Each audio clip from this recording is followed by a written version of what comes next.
When I was a kid, I spent hours on trees like this. Even now, looking at it, I'm thinking, where could I sit, how can I get there? My favorites were tamarind trees. Those were huge, or could be huge. I like this thing, it's so soft to jump on it.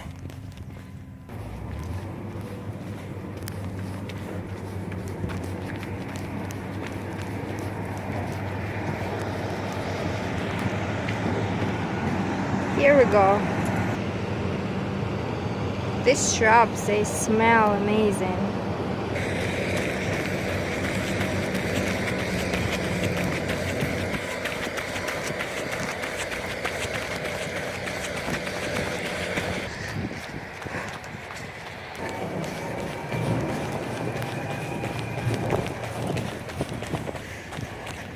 I didn't expect I'm gonna feel so good today.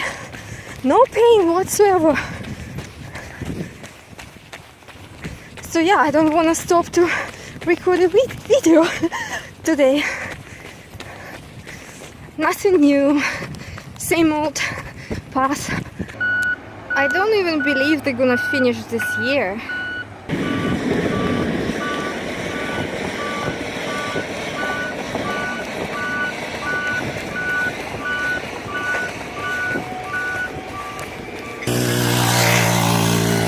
The gasoline smell from that bike is still here, hanging in the air.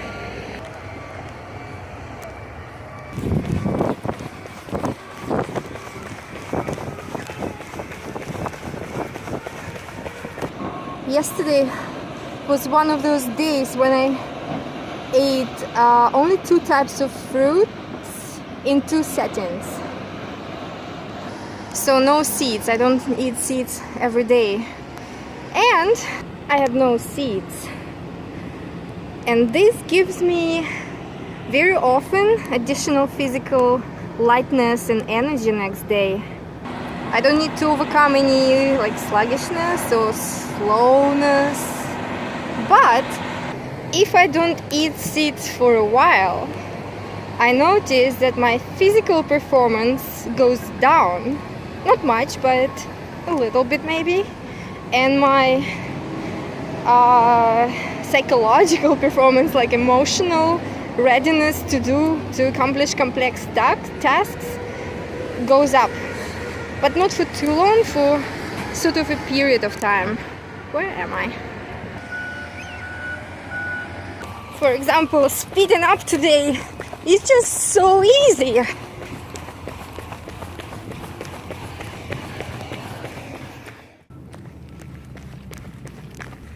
But over time, adding seeds seems to be necessary. I notice the benefit of it, and if we consider all the studies about the nutritious values of various seeds, like micronutrients, essential fatty acids, not in all of them, but in some of them it's nice proportion. Not that I believe in that too much. It has been not very convincing.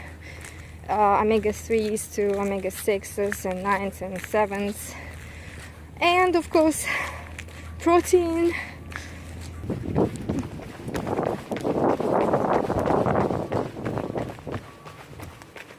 But I could be entirely biased about this issue. You know what? Well, like when you search for confirmation bias, not search, but it happens to you without you knowing. So you kind of want to confirm in the reality your pre-established ideas of views on food, on how you should feed yourself.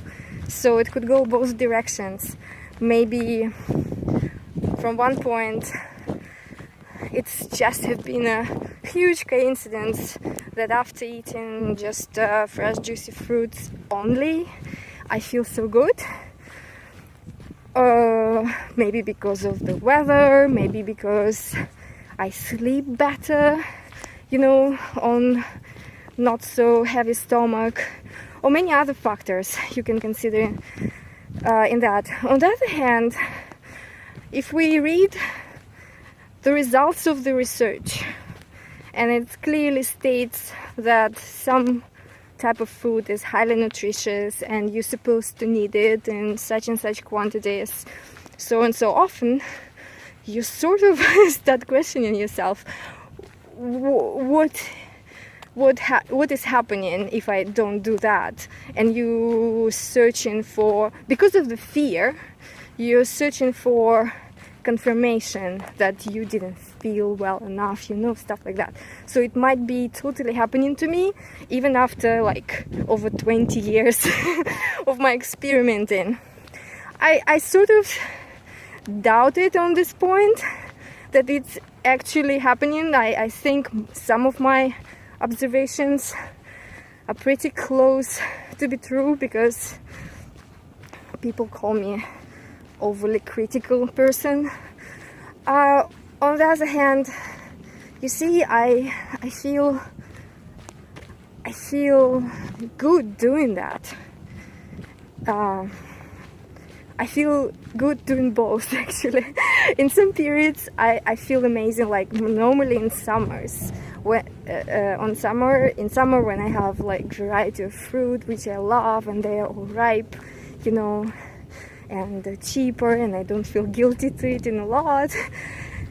I feel so good. I don't eat any seeds and I don't question it. But then, the other period comes where I can get the stuff I want, and then I starting adding other foods and trying to rationalize that. You know what I mean? Oh, this is beautiful, how the sun goes through these flowers. A few days ago I've published an article about seeds in fruitarian diet. Primarily it's about ethics of doing that. It's aimed towards people who completely exclude seeds for primarily religious reasons.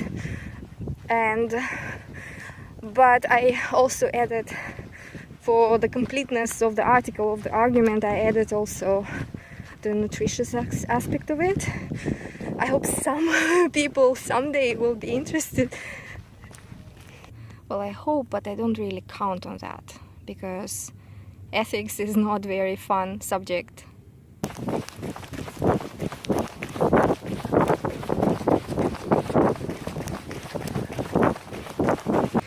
Yeah, because of yoga and pranayama practices for long hours in my earlier youth, I breathe primarily through the nose. Even if it's hard, I don't like breathing through my mouth, except for exhaling. It's Monday, so I don't have too much time. I need to make myself tired and head back pretty soon.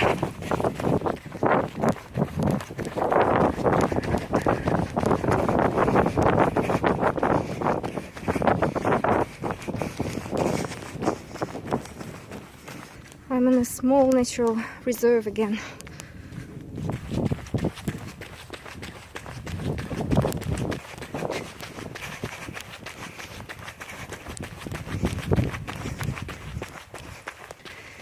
So today I'm mostly doing my regular thing. I'm just sort of running, jogging, and then I speed up and sort of sprint to the best of my abilities, or mood, or wishes. And I do normally around 8 kilometers per hour, sometimes less on average. Today I've stopped for a few times, but usually when I listen to an audiobook, I just run. I don't stop usually because it's more stressful, stop and go, stop and go. I really don't like that. I just want to maintain like good speed and speed up now and then when I feel like it.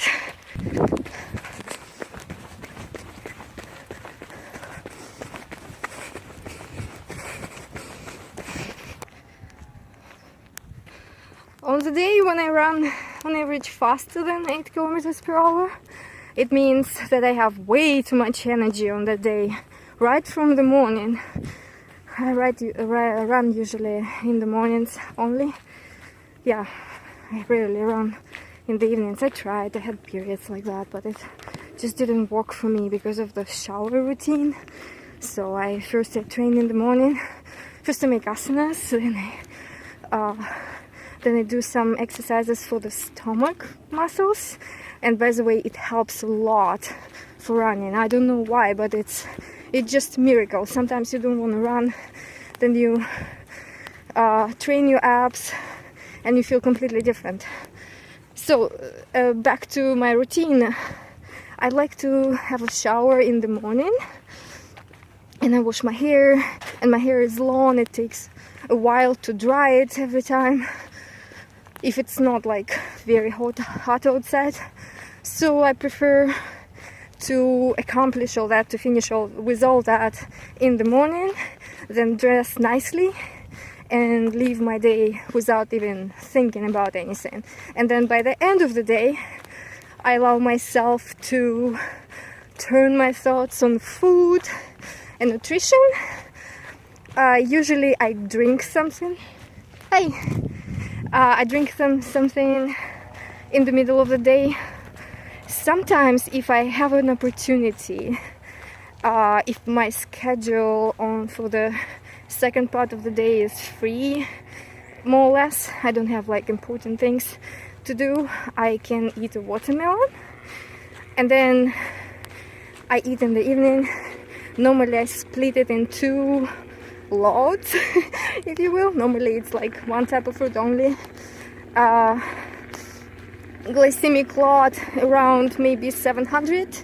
I know they recommend not to go over 500 per meal as far as I remember, but I do more because if I do it with fruit, with whole fruit, I feel very well. If I compare that to cooked starches, it's a completely different story. Completely.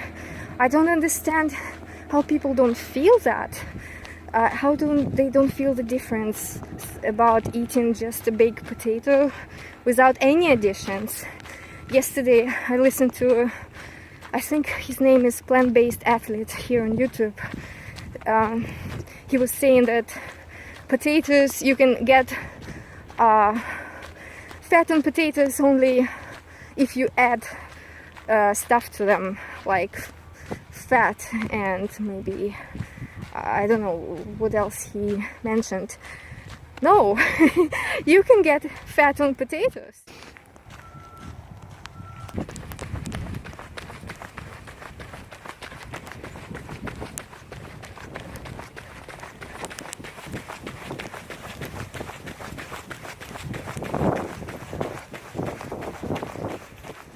So I'm heading towards the lake I like to visit each time I'm in this area.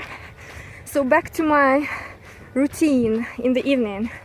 I eat usually 2 or 3 portions of fruit and maybe seeds afterwards or in between. So, and why I do that, and not why, I do it because my experience sort of suggested that it's a good way for me. But also, if I count my calorie requirements for my type of body and activity, and I went through most modern formulas for that, then for my weight, gender, bone structure and all that, I need around 1500 calories, kilocalories per day, food calories. And if I split that, or like 1400, I feel good already with 700, so I can survive a few days if I do that. Sometimes I don't eat one day at all, so I kind of skip like 20 hours I don't eat normally. And I split this in 2 or 3 parts. This 1500 calories. I don't count them anymore, but I did in my earlier life I counted calories, so I know all the fruit or all foods I eat more or less what kind of energy they give you. And I split it in 2 loads, and it seems to work for me.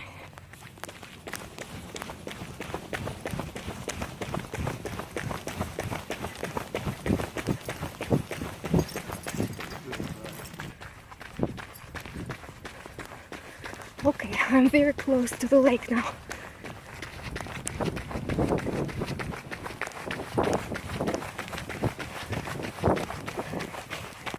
The lake is there, but I don't have much time left to go that direction. Tons of hummingbirds are living here. The one is sitting on the top of the branch, but you probably can't see that. I need to hurry up to go back home, take a shower, and take off.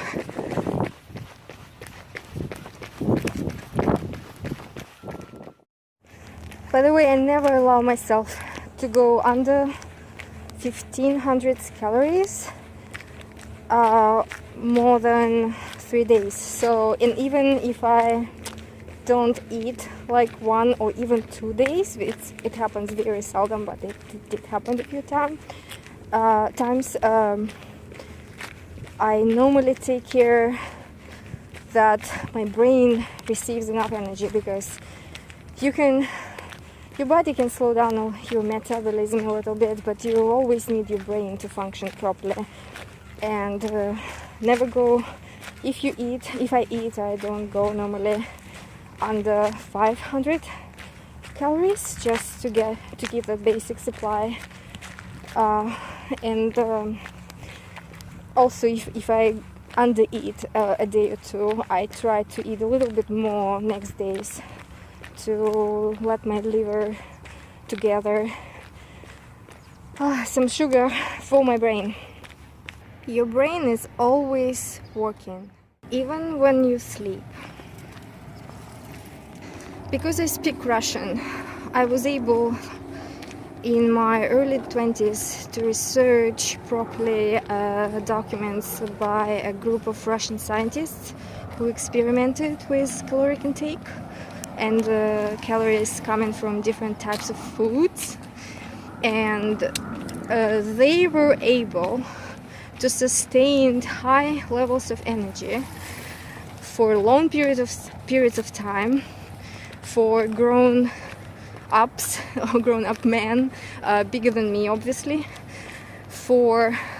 on 700 food calories. And that was impressive.